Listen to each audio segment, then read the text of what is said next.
না, আমি খবর কাগজ পড়ে জেনেছি, কিছু কিছু মিডিয়ার আমি নিউজ জেনেছি।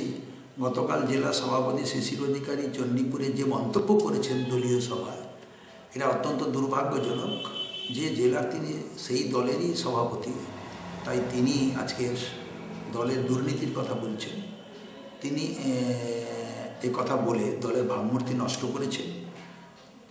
এই ব্যাপারে দলকে আমি অনুরোধ করব, সর্বভারতীয় তৃণমূল কংগ্রেস সুপ্রিমোকে, রাজ্য দলের সংগঠনে যারা আছে সভাপতি সহ অনুরোধ করব এই ব্যাপারে বিহিত ব্যবস্থা করতে। এটা দলের কর্মীদের মধ্যে ক্ষোভের সঞ্চার হয়েছে এবং বিশেষ করে শিশির অধিকারী মুখে দুর্নীতির বিরুদ্ধে লড়াই করবার কথাটা মানায় না, কারণ তিনি নিজের রাজনৈতিক জীবন, প্রশাসনিক জীবন অত্যন্ত দুর্নীতিতে ভরা।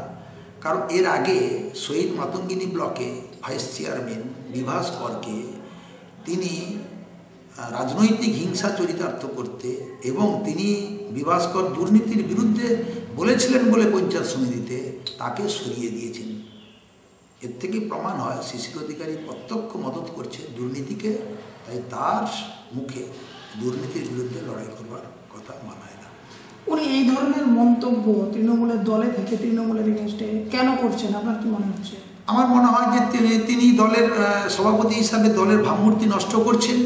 রাজনৈতিকভাবে তার চরিত্র হচ্ছে দল বদল করা। তার বিগত দিনে তার একটা রাজনৈতিক চরিত্র আছে। কখনো দলের প্রতীকের বিরুদ্ধে নির্দল দাঁড়িয়ে যাচ্ছে, কখনো আবার এ দল থেকে সে দল।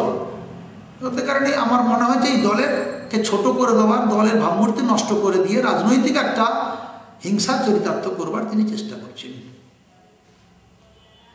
ইতিমধ্যে এই যে বিবৃতি, এই ধরনের কথাবার্তা বলেছেন, কর্মী সমর্থকদের মধ্যে কি ধরনের? এই জেলার, পূর্ব মেদিনীপুর জেলার বিভিন্ন ব্লক থেকে কর্মীরা উষ্মা প্রকাশ করেছেন, টেলিফোনে আমাকে বলেছেন, হলদিয়া থেকে বলেছেন, ভগবানপুর থেকে বলেছেন, পাঁশকুড়া থেকে বলেছেন।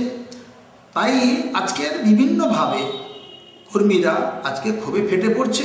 তারা বলেছে শিশির অধিকারীকে এক্ষুনি দলের সভাপতির পদ থেকে তাকে সরিয়ে দেওয়া উচিত। শিশিরবাবু এগুলো সমস্ত অস্বীকার করছেন। শিশির অধিকারী অস্বীকার করছেন। শিশির অধিকারী তিনি নিজে বলে যদি অস্বীকার করেন সেটা তো আমার কিছু বলার নেই, কিন্তু শিশির অধিকারী আজকের তিনি যেটা বাস্তব সেইটা আমরা বললাম, যেটা সত্যি সেইটা আমরা বললাম। অস্বীকার করার কোনো জায়গা নেই। তিনি যেটা বলেছেন আগে পদত্যাগ করুন, তারপর